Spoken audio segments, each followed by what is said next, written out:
Ya. Assalamualaikum warahmatullahi wabarakatuh.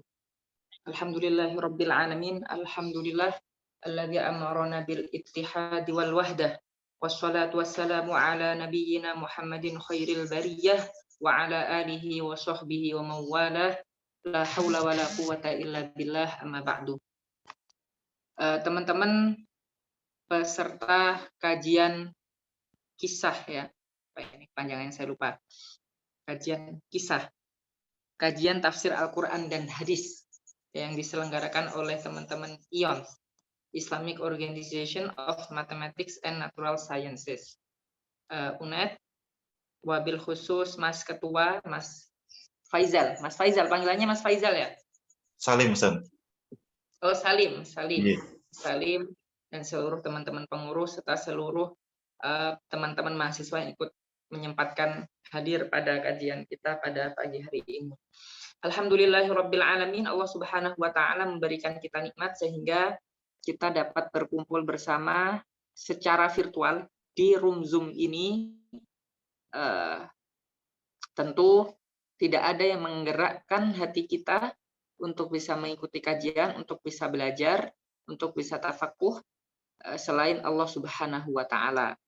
Maka barang tentu syukur menjadi hal yang pertama kali harus kita lakukan, karena di saat yang lain mungkin sedang tidur, di saat yang lain sedang melakukan hal-hal yang tidak bernilai di luar sana, banyak tentunya, kita tidak mengklaim, kita juga tidak merasa lebih baik, tetapi Allah memilih kita untuk bisa menyempatkan hadir, menyempatkan belajar di waktu liburan kita ini adalah suatu nikmat yang besar dari Allah Subhanahu wa taala. Teman-teman peserta kisah yang saya cintai semuanya, sebentar saya ini izin join via ini ya, via laptop. Saya tadi menyempatkan, tadi kajian mulai jam 9 pukul 5 saya login, jam 9 kurang 5 itu saya mulai buka laptop buat ini ya, buat PowerPoint seadanya. Mohon maaf banget karena memang kemarin sedang crowded banget sehingga belum mungkin kan saya buat baru tadi 9 kurang 5 menit itu kemudian baru bisa untuk membuat PPT, tapi ini ala kulli hal akan saya share sebisanya sebentar.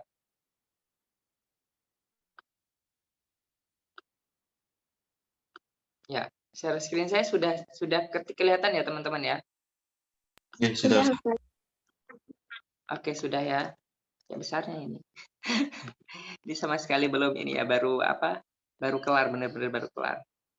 Ala kulli hal yang penting bisa dilihat oleh teman-teman. Baik, ini tema kajian kita pada siang hari ini, menumbuhkan nilai-nilai Pancasila melalui kisah teladan di dalam Al-Quran. Sebenarnya tema ini sangat luas sekali, tapi coba saya buat pengantar yang umum, kemudian kita fokus ke case khusus. Pertama, ada pertanyaan mendasar. Pertanyaan mendasar yang perlu kita pahami bersama adalah, apakah Pancasila itu ada dalam Al-Quran? Gimana menurut teman-teman? Pancasila ini ada nggak sih dalam Al-Quran? Ada. Ada. Di mana ayatnya? Saya pengen tahu. Kalau sila pertama di Al-Ikhlas. Oke. Sila pertama di Al-Ikhlas. Apa lagi? Ada lagi? Ada lagi yang ini yang menampilkan ayat-ayat ayat yang ada Pancasilanya. Jangan-jangan Pancasila kita itu nggak ada di Quran.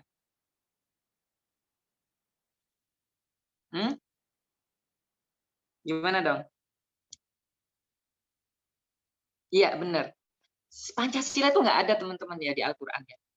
Pancasila, kita cari ayatnya. Kalau ada ayat yang menyebutkan Pancasila itu, boleh dikasih tahu ke saya. Boleh kasih tahu ke saya. Ya, nanti itu tak laporkan kemana? Tak laporkan karena itu pasti ada perubahan atau pemalsuan terhadap Al-Quran ya. Nggak ada. Di Quran itu Pancasila nggak ada. Bayangin, Pancasila itu dirumuskan mulai tanggal berapa sih? Mulai tanggal berapa, teman-teman? Tahun berapa dah? Tahun berapa kalau nggak ingat tanggalnya? Tahun berapa Pancasila mulai Tahun 1945, dirumuskan? tanggal 1 Kita Juni. ingat dulu pasti pas pelajaran sejarah. Tanggal berapa? Tanggal 1 Juni. Tanggal berapa, Mbak? Halo? Mulai tanggal 1 Juni. Sebelumnya itu sudah ada beberapa usulan tanggal 3. Kalau kita ingat pelajaran PPKN. Dulu kan namanya PPKN ya, PKN itu masa saya. Pelajaran itu adalah pelajaran yang paling banyak ganti namanya ya. Itu kan kita ingat ya, ada yang mengusulkan mulai tanggal 30 Mei itu kalau nggak salah sudah ada ya. 30 apa 29 Mei udah ada. Nanti 31 Mei sudah ada perumusan peri-peri itu loh. Kita ingat ya, peri kebangsaan, kemanusiaan, ketuhanan, kerakyatan dan seterusnya. Itu kan banyak yang usul, ada siapa namanya? Muhammad Yamin, ada Insinyur Supomo itu ya. Kemudian ada lagi Bung Tomo, siapa? Bung Karno. Bung Karno itu kan baru tanggal 1 Juni itu.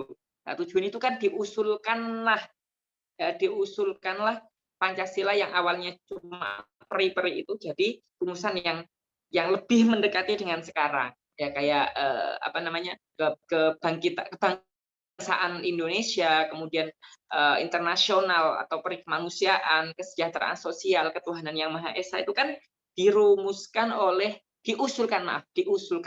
Soekarno 1 Juni. Makanya kan kemarin kita baru libur tuh 4 hari yang lalu. Itu kan hari jadi Pancasila karena itu diperingati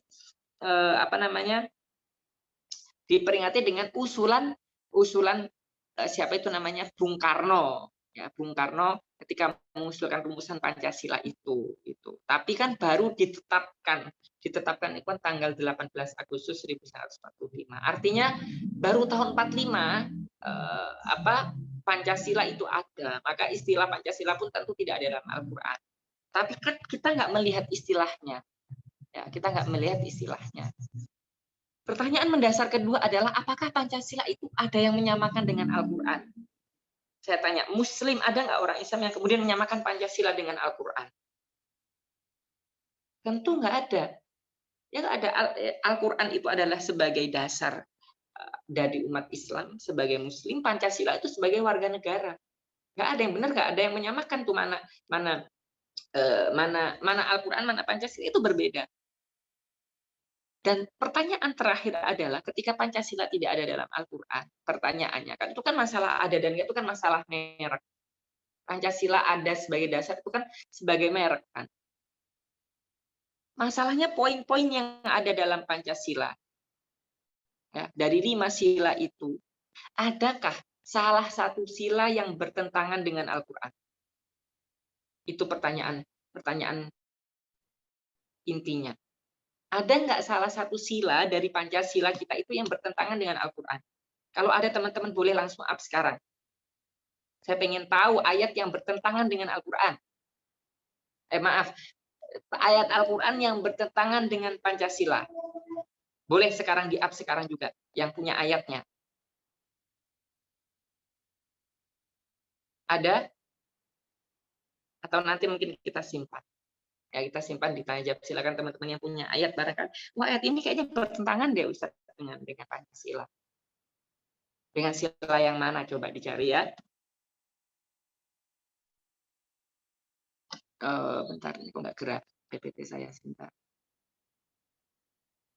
Ya, sebenarnya saya tadi ingin mencoba menginventarisir gitu ya beberapa ayat-ayat yang sesuai dengan Pancasila. Tentunya nggak menyebutkan kata Pancasila, tetapi sila-silanya itu loh, sila-silanya itu sangat relate dengan konten Al-Qur'an, Misalnya ya ini sila ketuhanan yang Maha Esa, sila ketuhanan yang Maha Esa ini ya, itu kan jelas-jelas ya, jelas-jelas sesuai dengan innama ilahukum ilahu wahid, surat An-Nahl 51. Sesungguhnya Tuhan kalian itu ya satu, fa iya ya farhabun, maka hanya kepadaku lah, hanya kepada Allah kalian berserah diri, kalian melarikan setiap urusan kalian. Wa ilahukum ilahu wahid, yang baca di tahlilan itu la ilaha illallah rahmanur rahim, dan Tuhan kalian adalah Tuhan yang satu, tidak ada Tuhan selain Dia. Ar-Rahman Ar-Rahim. Apakah sila kita mengatakan bahwa Tuhan itu ada 3? Bahwa Tuhan itu ada banyak? Nggak ada. Sila kita itu mengatakan Tuhan yang Maha Esa. Sehingga keberadaan, mohon maaf, keberadaan saudara-saudara kita non-Muslim di Indonesia, ya, itu tidak berarti bertentangan dengan Al-Quran. Karena meskipun banyak agama, tapi yang kita akui adalah Tuhan Maha Esa. Ini saya nggak sempat tadi ya mau ngelis list di ayat-ayat yang di sila kedua, kemanusiaan yang adil dan beradab, kemudian persatuan Indonesia, kerakyatan yang dipimpin oleh majelis dan manusia perwakilan, kemudian keadilan sosial bagi seluruh Indonesia. Itu saya nggak cukup ya, nggak cukup. Akhirnya ya cuma sila pertama aja, tapi saya kemudian langsung fokus ke ini kisahnya yang diharapkan kan ini ya, kisah penerapan Pancasila dalam Al-Quran. Saya ambil case misalnya Al-Kafirun. Al-Kafirun ini berkaitan dengan sila pertama ya. Ini waktu saya untuk penyampaian materi sampai jam berapa, Mbak?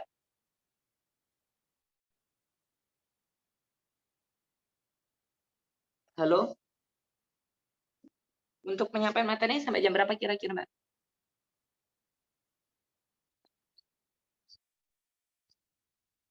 Sebentar, saya izin.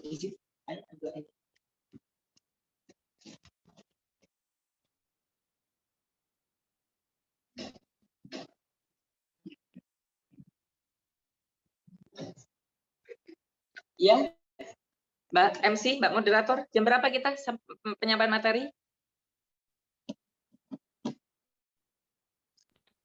45 menit, Ustaz.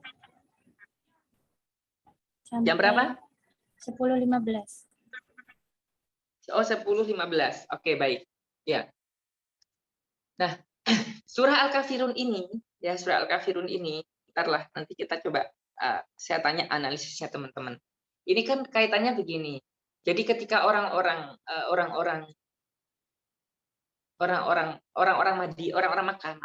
Makkah itu merasa terganggu dengan dakwah Rasulullah Shallallahu Alaihi Wasallam. Ketika Nabi mengajak orang masuk Islam, kemudian beberapa sahabat sudah mulai masuk Islam, mereka itu mencoba berusaha sekuat tenaga untuk menghentikan dakwah Rasulullah Shallallahu Alaihi Wasallam. Nabi ditawari harta, ditawari tahta, ditawari wanita, itu udah nggak mau, udah di lobi. Jadi lobinya kan lewat Ali bin, lewat Abi Thalib, paman beliau, yang menjaga beliau dari beliau ditinggal wafat oleh ibunya, kemudian ditinggal wafat oleh kakeknya, oleh Abdul Muthalib, itu kan Abu Thalib. Jadi yang bikin, salah satu yang bikin ya, yang secara sosial, yang bikin Rasulullah itu tidak ada yang berani membunuh Rasulullah karena masih ada yang melindungi Rasulullah, yaitu Abu Thalib itu. Abu Thalib itu orang yang sangat disegani, sehingga kalau nanti ada apa-apa dengan Muhammad, beliau yang jamin. Meskipun Abu Thalib itu belum masuk Islam, ya, belum masuk Islam, atau dalam riwayat lain dikatakan sama sekali tidak masuk Islam sampai beliau meninggal. Beliau adalah orang yang menjadi pertama menjadi pembela wa alihi wasallam. Nah, karena dakwah ini ya, menghentikan dakwah ini sudah apa yang kamu minta, harta yang kamu minta kita kasih seberapapun. Kamu minta posisi apapun dengan masyarakat kita kasih. Kamu minta wanita yang manapun untuk kamu beristri, kita kasih. Tapi kan nggak mau, Rasulullah nggak mau. Kemudian salah satu yang dilakukan adalah orang-orang kafir ini melobi dengan ya udah deh, kalau nggak mau tetap nggak mau, gini deh, kita yang mau ikut agamamu dan Muhammad, kita yang menyembah Tuhanmu, kita yang memeluk agamamu. Tapi kita bahagia, kita buat sif-sifan gitu. Nanti barang seminggu aku nyembah agamamu, gantian kamu seminggu yang gantian memeluk agama kami. Ini apa ya, tipu daya halus dari orang-orang kafir agar seakan-akan prinsip itu nggak ada. Ya mereka seakan-akan menawarkan kelenturan ya, fleksibilitas. Tapi pada akhirnya itu yang sebenarnya menghilangkan prinsip yang sangat mendasar dalam Islam. Udah gitu sudah ya. Nanti seminggu kamu muji Tuhan kami, nanti gantian kami yang muji Tuhan. Ini lobby yang dilakukan oleh orang-orang. Nah, kemudian Rasulullah Shallallahu Alaihi Wasallam ternyata diutus oleh Allah Subhanahu Wa Taala mengatakan, Kul ya ayyuhal kafirun, wahai orang-orang kafir, wahai orang-orang kafir. Jadi orang-orang Rasulullah diminta oleh Allah untuk memanggil mereka dengan sebutan orang-orang kafir. Jadi gimana ya? Saya dalam tanda kutip, saya nggak mau rasis ya, saya nggak mau rasis. Artinya nggak mau berpihak terhadap golongan itu, tetapi secara objektif, saya mengakui banget keberadaan panggilan kafir dalam Al-Quran itu. Gitu.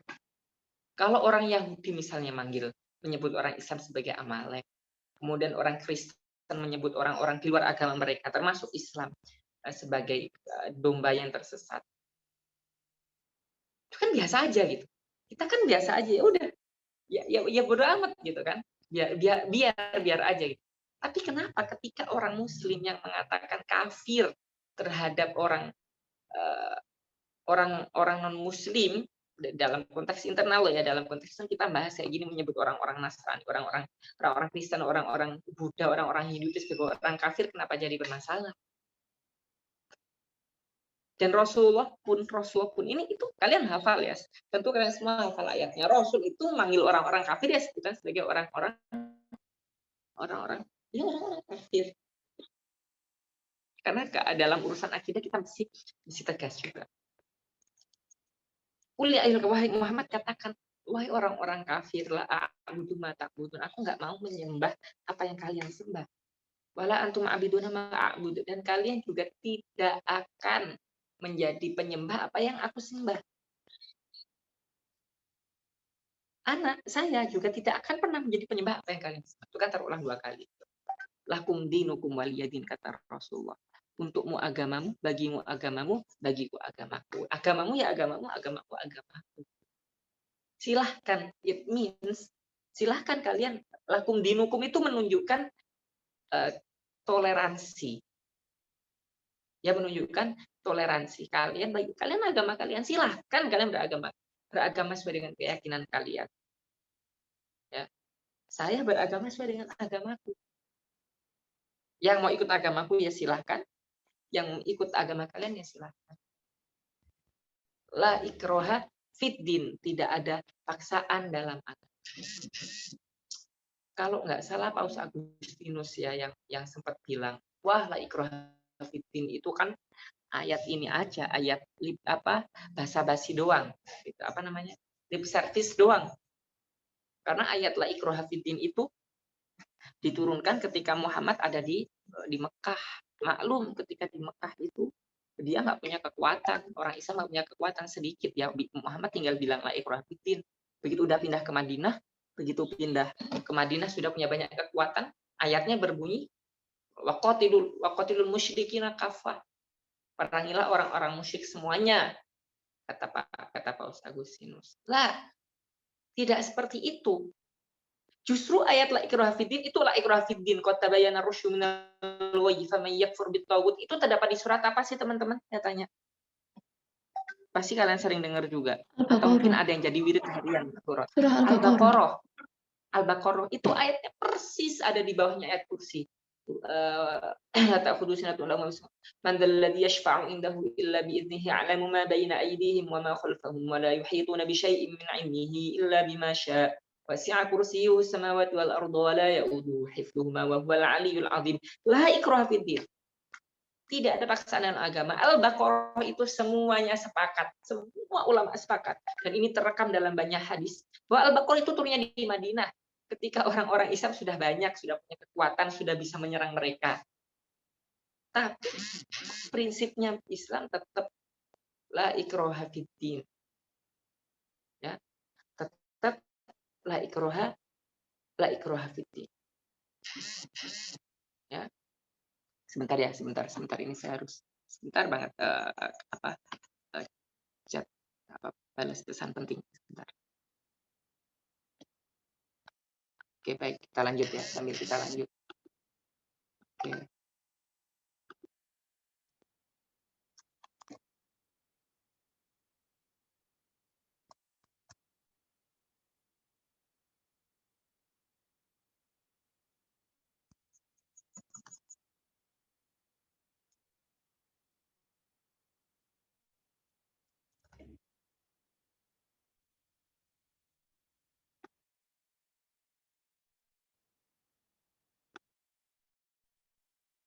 Oke, baik. Mohon maaf.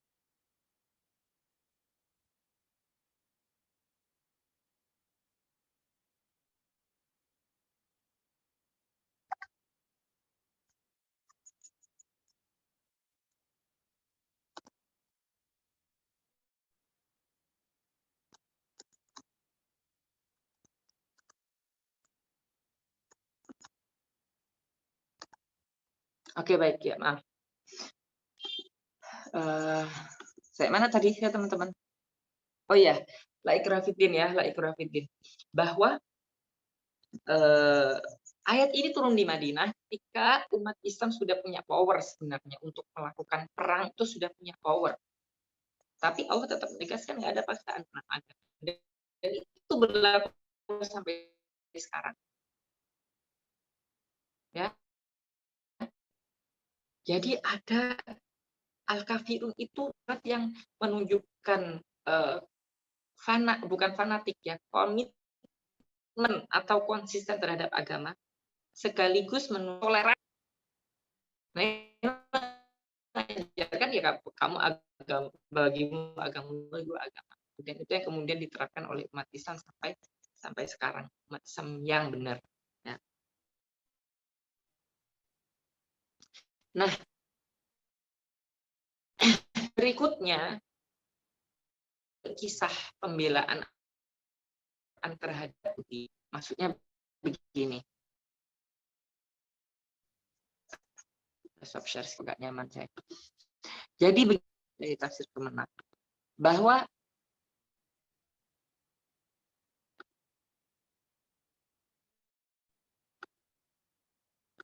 enggak muncul.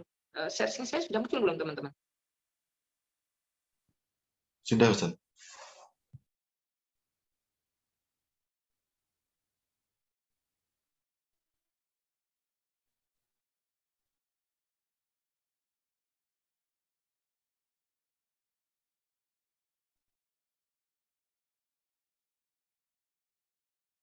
Bentar tadi.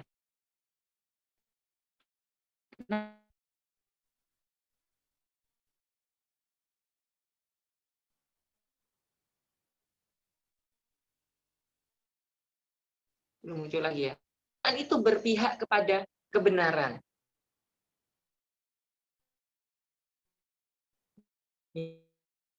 Misalnya berpihak kepada orang, ya berpihak pada orang. Al-Quran itu meskipun dia beda ya dengan ini ya, dengan series saya ya. Saya nggak ada sekarang.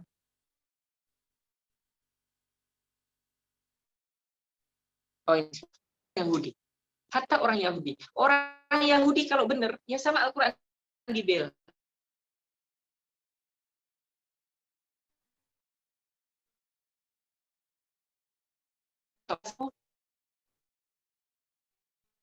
Saya terdengar jelas nggak sih teman-teman? Kok diem ya? Putus-putus, Videonya Ustaz. ya? Putus-putus ya, sebentar. Ini saya pakai jaringan apa ya? Sebentar. Saya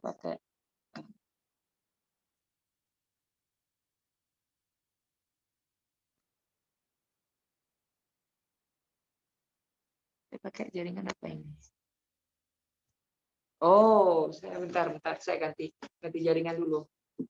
Hari ini saya tetap pakai tether. Bisa.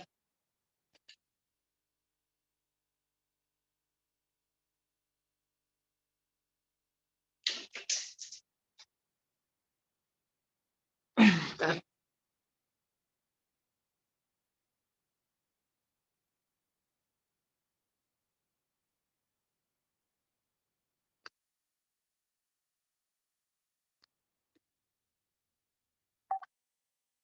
Bentar mungkin ya.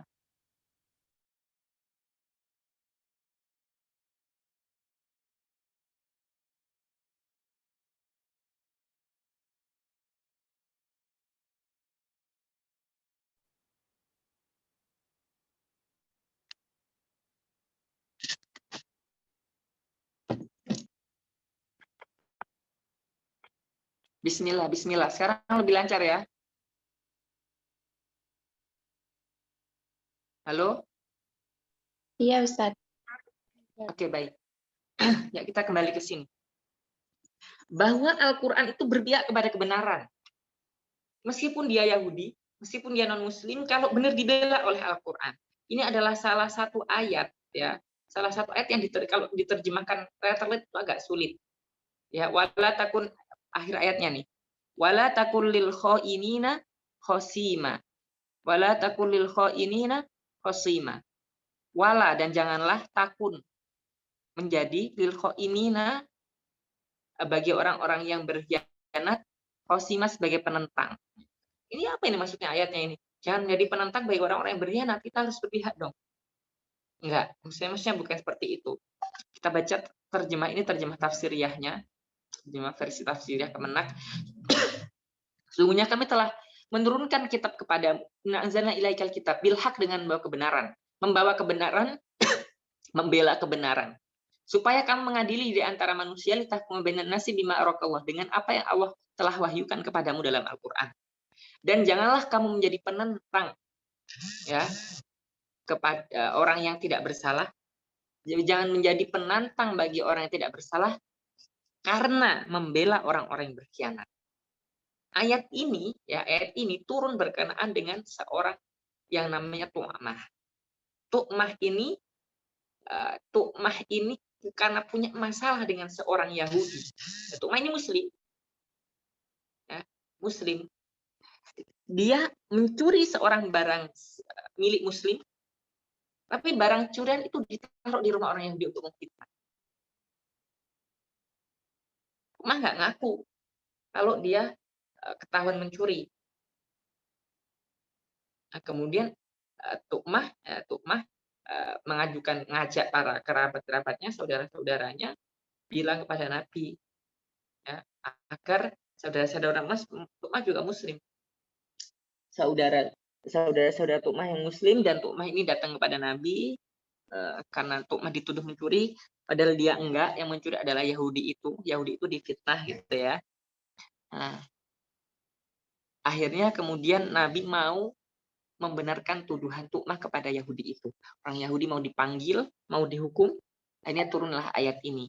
Wala takul lil khainina khosima. Jangan menjadi penantang bagi orang-orang yang tidak bersalah karena membela orang yang berkhianat. Orang yang tidak bersalah itu Yahudi maksudnya. Bagi orang yang berkhianat adalah Muslim. Akhirnya Tu'mah yang dihukum. Ya. Jadi Al-Quran mencoba untuk adil, menegakkan supremasi hukum di kalangan Muslim maupun non-Muslim. Kalau dia Islam, salah ya dihukum sebagaimana konstitusi, sebagaimana peraturan. Non-Muslim, sekalipun dia non-Muslim, kalau misalnya dia nggak salah, ya dibela oleh Al-Quran. Keadilan sosial bagi seluruh rakyat Indonesia. Nah, itu kan kira-kira kan silanya itu. Saya tadi lupa belum nanya. Kalau dalam Al-Kafirun ini kira-kira ada sila apa, teman-teman? Di Al-Kafirun ada kira-kira sila apa yang cocok dengan kisah Nabi mempertahankan keimanan di Al-Kafirun itu? Sila pertama, ketuhanan yang Maha Esa. Tuhanan yang Maha Esa. Ada lagi?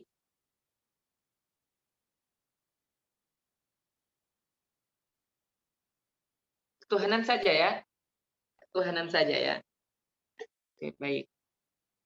Kalau ini kira-kira sila kelima. Kalau mau dicurut banyak sekali ya.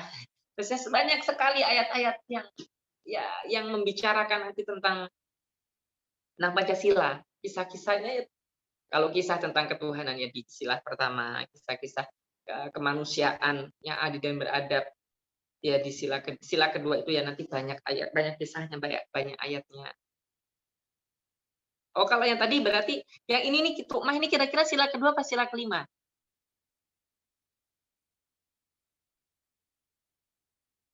Halo? Kelima, Ustaz.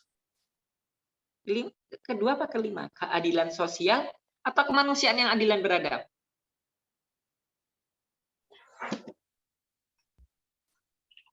Keadilan sosial. Kemanusiaan yang adil dan beradab ya. Atau dua-duanya, keadilan sosial bagi seluruh Indonesia.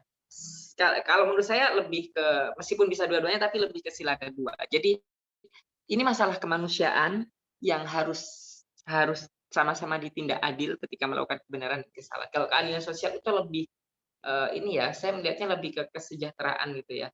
Apa sih ininya? Apa namanya itu? Logonya. Apa kok logo sih? Simbol. Apa itu? Icon-icon di Pancasila itu apa itu namanya? Apa itu namanya? Yang sila pertama bintang, sila kedua rantai itu apa? Namanya itu apa itu? Kan bukan logo ya, simbol apa? Simbol apa sih? Lama nggak ikut pramuka ya. Apa itu namanya teman-teman? Bintang, kemudian rantai, kemudian pohon beringin itu apa sih? Namanya apa itu? Halo? Simbol. Lambang kayaknya. Lambang Pancasila. Lambang ya, lambangnya ya lambangnya itu ya. Lambang-lambang dari masing sila itu ya, masing-masing sila itu kan menunjukkan ya. Kalau sila kelima itu kan tadi dan kapas. Tadi dan kapas itu kan lebih merujuk kepada kesejahteraan, kemakmuran gitu kan ya. Kalau yang sila kedua itu kan lebih kepada keadilan. Apa sila kedua itu lambangnya apa sila kedua? Jangan-jangan para calon guru ini apa? Rantai, Ustaz. Rantai. Rantai ya, rantai emas itu kan ya. Oke, jadi itu ya seperti itu sih teman-teman.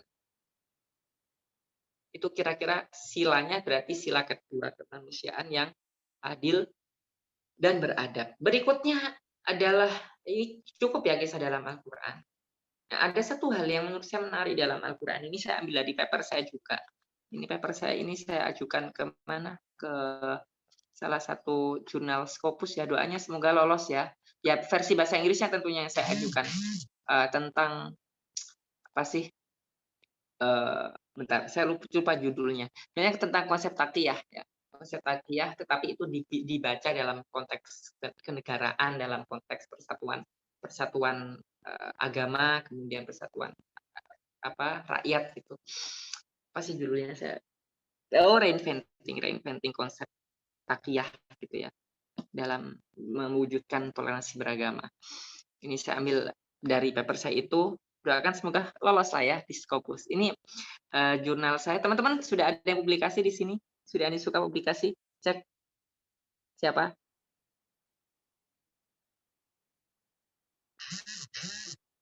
Apa sih ini jurusannya teman-teman dari jurusan apa rata-rata? Halo? Ada fisika. Apa? Fisika. Boleh di chat dah, coba di chat. Saya pengen tahu nih jurusannya teman-teman apa aja. Di kolom chat boleh. Jurusannya apa aja? Udah ada yang publikasi belum? Publikasi jurnal-jurnal nasional gitu, jurnal internasional.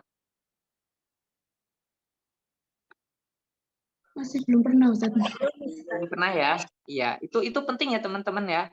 Kalau misalnya kayak kalian buat makalah apa-apa gitu yang rajin, yang sekalian mungkin yang nggak bisa kita semua makalah kita dipublish nggak bisa, tapi adalah satu semester itu 2-3 makalah yang kita seriusin, nanti kita up gitu ke jurnal-jurnal nasional dulu, mungkin jurnal-jurnal yang Sinta bawah, Sinta 5, Sinta 4 gitu-gitu. Yang penting kalian punya karya tulis lah di S1 itu.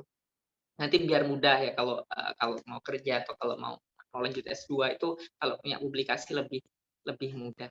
Ini salah satu tulisan saya yang coba saya publish ke salah satu jurnal internasional, potongan ya, tentu ini bukan intinya, tetapi yang menarik dari Al-Quran adalah bahwa suatu kondisi di mana manusia itu memeluk satu agama, satu agama sedunia atau senegara, satu agamanya sama, itu disebut ummah wahidah, satu komunitas yang satu, umat yang sama yang memiliki agama yang satu. Kata ummah wahidah ini teman-teman di Al-Quran, menurut Al-Mawardi dulu, ini tafsir dulu. Menurut Imam Al-Mawardi, seorang mufassir, kitab beliau namanya An-Nukat wal Uyun, itu salah satu kitab tafsir yang populer ya, referensi utama kalau misalnya mau lihat perbandingan tafsir menurut para ulama, ayat ini ada berapa penafsiran, ada berapa nafsir, itu kitabnya Imam Al-Mawardi ini. Kitabnya nama An-Nukat wal Uyun. An-Nukat wal Uyun ini beliau ketika menyimpulkan pengamatan beliau dari penafsiran para ulama-ulama lain, ratusan ulama lain ketika menafsirkan ummah wahidah dalam Al-Quran, itu kembali kepada dua pengertian utama. Yang pertama, bahwa ummah wahidah itu kondisi bahwa semua manusia ini memeluk satu agama yang sama. Islam semua, atau Kristen semua. Atau ummah wahidah itu difahami sebagai satu, bahwa semua umat Islam itu memeluk agama Islam saja. Jadi bedanya sedikit. Kalau tadi semua agama, nggak peduli agama itu apa. Yang kedua, semua manusia menganut satu agama saja, itu Islam. Kata ummah wahidah itu maknanya seperti itu. Nah, di Quran kata ummah wahidah diulang 10 kali. Ya. Dan menariknya, kata ummah wahidah itu menunjukkan bahwa nggak mungkin ada ummah wahidah itu. Redaksinya selalu kurang lebih seperti ini. Walau syaa rabbuka la ja'alan nasa ummatan wahidah. Seandainya Tuhanmu berkehendak, seandainya dia mau, dia bisa banget menciptakan manusia itu dalam satu agama Islam, semua orang sedunia. Bisa Tuhan itu kayak gitu. Tapi ternyata Tuhan tidak menghendaki seperti itu. Wala yazaluna mukhtalifin. Tapi ternyata Allah berkehendak bahwa manusia itu berbeda-beda. Dan mereka terus akan berbeda sampai hari kiamat. Nggak kira ada suatu masa di mana kondisi semuanya masuk Islam. Enggak. Ya, enggak. Itu tidak mungkin. Wala yazaluna mukhtalifin. Seperti itu. Dan itu ayatnya semuanya kayak gitu. Seandainya Tuhan berkehendak, Artinya Tuhan memang tidak berkehendak ada ummah wahidah. Tuhan tidak berkehendak bahwa manusia itu memeluk satu agama. Itu sudah kodrat itu. Sebelum disuarakan, sebelum ada Pancasila, sebelum ada human right dan lain sebagainya. Allah sudah menyatakan itu nggak mungkin. Artinya manusia berbeda agama itu suatu hal yang wajar. Berarti yang sangat wajar. 8-nya itu menunjukkan bahwa ummah wahidah itu bahwa perbedaan itu adalah keniscayaan. Ya, sedangkan dua ayat yang lain, yaitu surah Al-Anbiya dan Al-Mu'min, itu menunjukkan bahwa ummah wahidah itu menunjukkan bahwa ini loh umat Islam yang sudah memeluk Islam ini adalah umat satu kesatuan. Gitu aja. Inna hadi ummatukum ummatan wahidah wa ana rabbukum fa'budun. Sedangkan yang lain itu menunjukkan bahwa sangat boleh berbeda. Bukan boleh, wajar, perbedaan itu wajar. Dan menariknya, ayat itu bukan hanya diturunkan ketika Nabi di Mekah saja, ketika Nabi masih lemah. Maksudnya ketika umat Islam masih lemah, kekuatan mereka masih lemah, karena sedikitnya jumlah. Tetapi juga ada ayat-ayat yang diturunkan di Madinah. Bahwa perbedaan itu ya wajar, baik di Mekah, Madinah, dan sampai hari kiamat itu wajar perbedaan itu ada. Bahkan sampai Rasul mau wafat, surat terakhir yang turunkan Al-Maidah. Ketika Nabi sudah membuka atau sudah futuh, ya sudah banyak di luar sana yang masuk Islam sering memenangkan peperangan-perangan, gitu kan. Itu tetap Al-Maidah turun ketika akhir ayat Nabi sebelum wafat, tetap mengatakan walau syaa rabbuka la ja'alakum ummatan wahidah. Tapi enggak, Tuhan itu enggak berkehendak ada ummah wahidah. Ya, Tuhan itu berkehendaknya memang manusia itu berbeda-beda kayak gini. Ada yang Muslim, ada yang Kristen, ada yang Hindu, ada yang Buddha. Gitu. Nah, kalau Tuhan aja bilang seperti itu, masa ada orang mau mengislamkan dunia? Enggak bisa. Gitu ya. Artinya karena perbedaan itu suatu keniscayaan, maka Maka kita butuh konstitusi, butuh dasar yang juga bersama-sama diakui oleh semua negara. Apakah, pertanyaan berikutnya adalah, apakah Nabi itu berkonstitusi dengan Al-Quran dan hadis ketika di Madinah? Tidak, teman-teman. Kemudian Nabi mengumumkan, ayo, siapa yang, saya tadi kayak, ini ya, kok nggak ada ya ayatnya ya? Sebentar.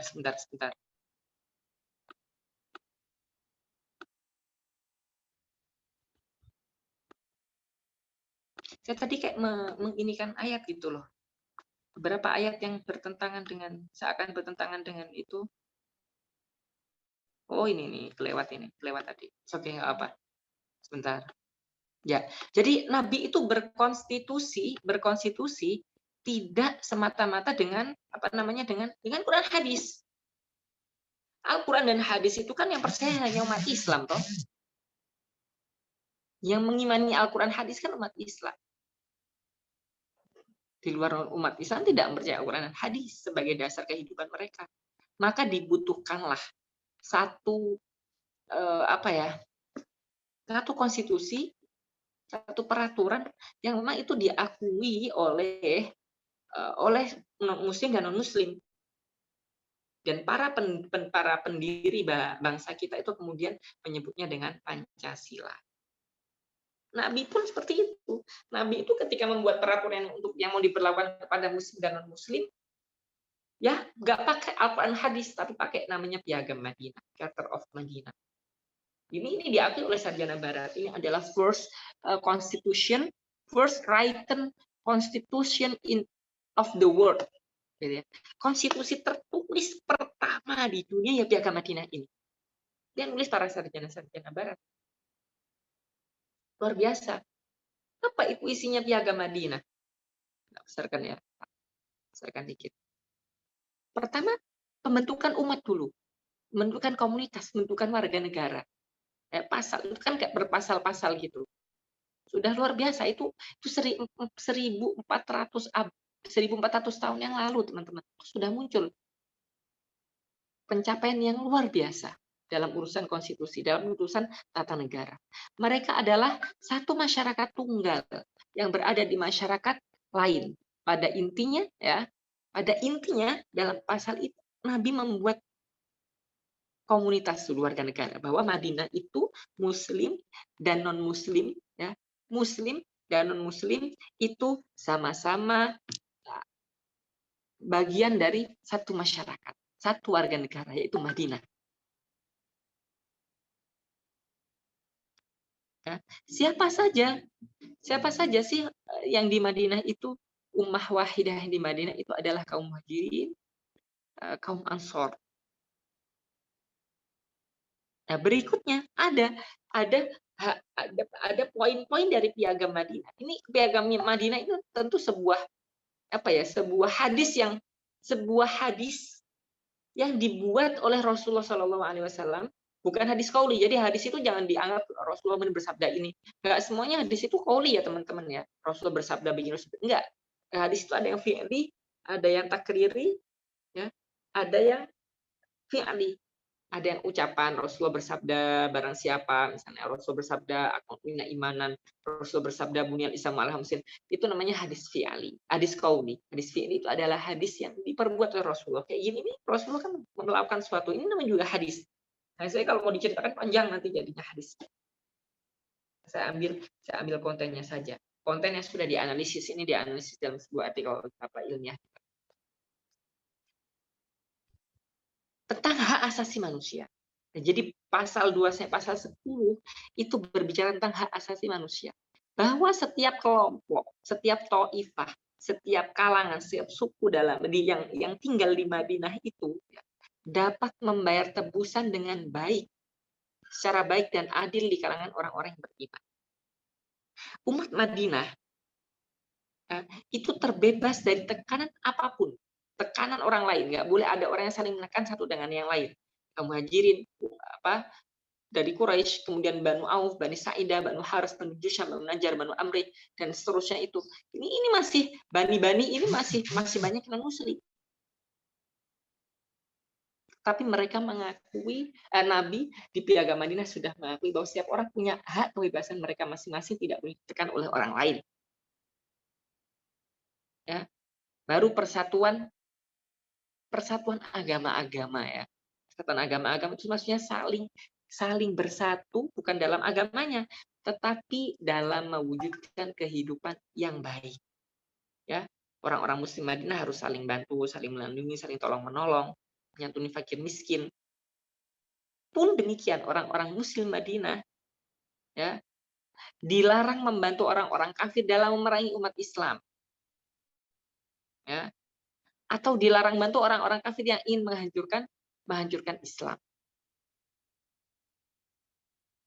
Bahwa semua orang ya dari kalangan mana? Dari kalangan muslim maupun non muslim untuk kemudian bersatu. Ini yang poin sebenarnya bawahnya persatuan segenap warga negara.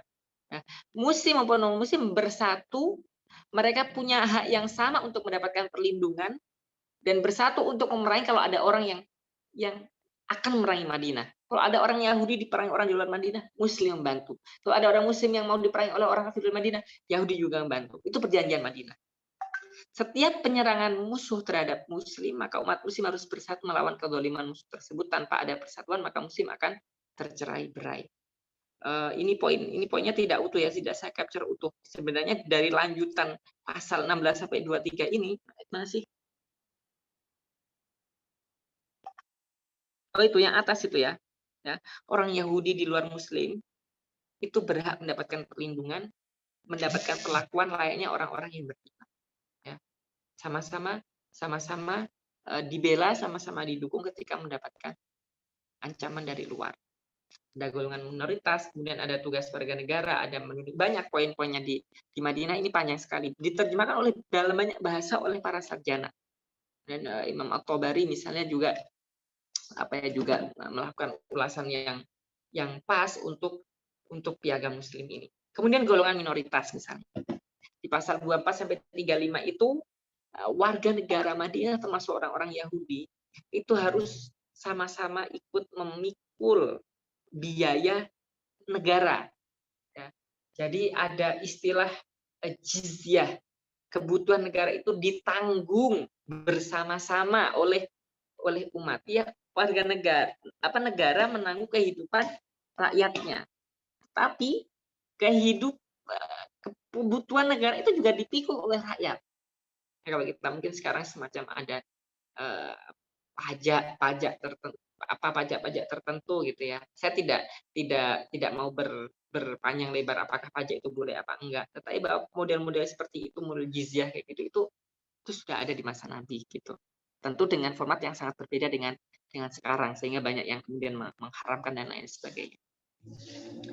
Nah, berikutnya kaum Yahudi dari suku Auf, Khazraj, Haras, Sa'idah, Sa'labah dan seterusnya itu yang bertalian darah dengan kaum Yahudi dari Banu Sa'labah, di mana Banu Sa'labah adalah satu bangsa yang beriman.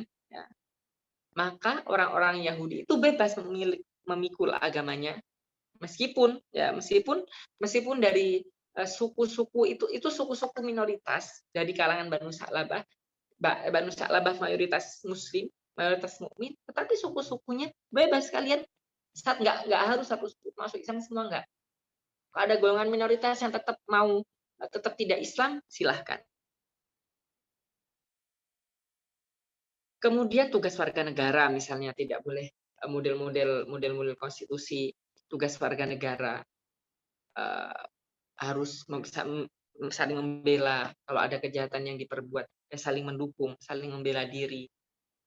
Nah, itu semuanya sudah tertera di konstitusi pertama, konstitusi tertulis pertama yang ada di dunia, dan itu dibuat oleh Nabi, dan itu mohon maaf itu tidak pakai dasar Al-Quran hadis. Ya, nggak mau lah orang-orang Muslim diajak pakai Quran hadis. Ya kayak gini, nilai-nilai kesetaraan, nilai-nilai. Tetapi tidak ada yang bertentangan dengan Al-Quran. Tidak ada yang bertentangan dengan Al-Quran. Sama kalau kita jadikan Al-Quran hadis sebagai dasar. Ya nggak mau lah. Berapa persen dari penduduk Indonesia yang kemudian sekarang mungkin tinggal 80% ya, sekitar 20%-an kan Muslim. Atau bahkan lebih sekarang. itu ya nggak mau lah kalau pakai dasar hadis. Pakai nilai yang sama-sama ada di agama-agama mereka, tetapi juga tidak bertentangan dengan Al-Quran hadis. Nabi pun ini ada nggak Nabi menyebutkan ayat? Enggak, tidak pakai ayat. Ya dasar konstitusinya ya Piagam Madinah. Lalu bagaimana dengan ayat ini Ustadz? Ini tadi saya di awal. Apakah kalau orang punya dasar hukum Pancasila itu sama dengan berhukum dengan Al-Quran? Padahal Allah berfirman, ini surah Al-Maidah semua. فَمَنْ لَمْ يَحْكُمْ بِمَا أَنزَلَ اللَّهُ فَأُولَئِكَ هُمُ الْكَافِرُونَ. Sesungguhnya orang-orang yang berhukum dengan selain yang diturunkan oleh Allah Subhanahu wa taala, yang orang-orang yang tidak berhukum dengan apa yang Allah turunkan, maka mereka adalah orang-orang kafir. Yang tidak mau berhukum dengan wahyu Allah, dengan Al-Qur'an, maka dia adalah orang-orang zalim. Orang tidak mau berhukum dengan apa yang diturunkan oleh Allah, mereka adalah orang fasik.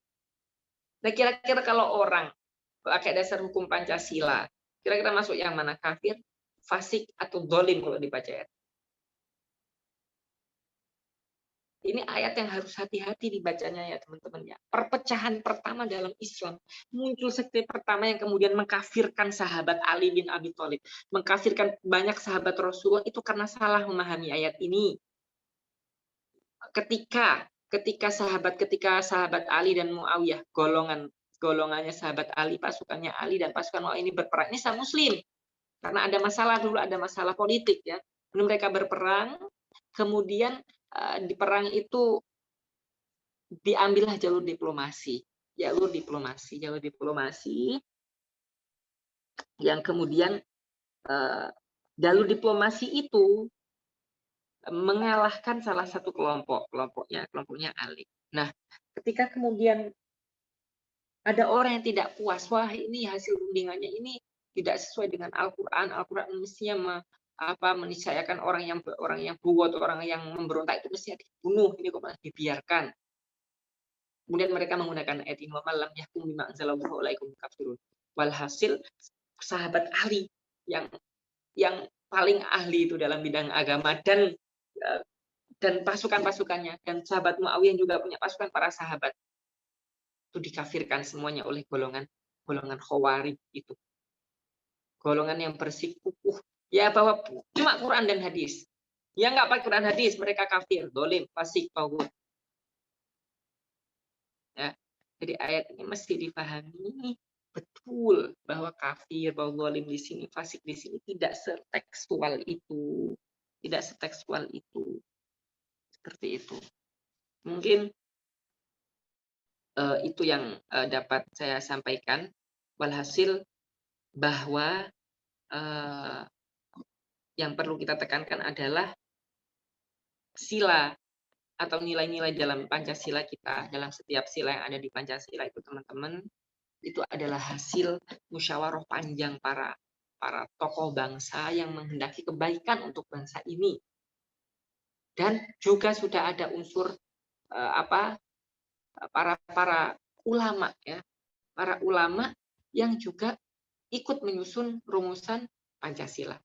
Pancasila itu disusun oleh siapa sih teman-teman? Apa?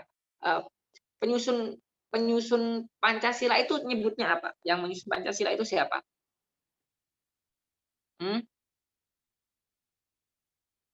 Halo? Yang menyusun Pancasila itu siapa teman-teman? Panitia 9. Panitia 9 ya. Yang menyusun Pancasila itu panitia 9. Di sana ada Kiai Haji Wahid Hashim, Muslim, Kiai. Ya. Muhammad Hatta itu agamanya juga bagus sekali, orang Padang. Ya, Bung Hatta itu orang Padang, agamanya juga bagus. Nasionalis yang agamanya bagus. Kemudian Muhammad Yamin itu juga orang yang religius. Yang non Muslim, saya ingat saya 1 atau 2, 1 kayaknya ya. Dan non Muslim cuma 1 ya, Amaramis atau ada 2, saya lupa. Jadi panitia 9 itu isinya orang-orang non Muslim dan sudah ada ulama, unsur ulama. Ada siapa sih? Kiai Wahid Hashim, Kiai itu siapa namanya, Kahar Mudakir ya. Kahar Mudakir itu kiai juga. Ada Haji Agus Salim, ada Muhammad. Tokoh-tokoh nasionalis yang pemahaman agamanya mendalam.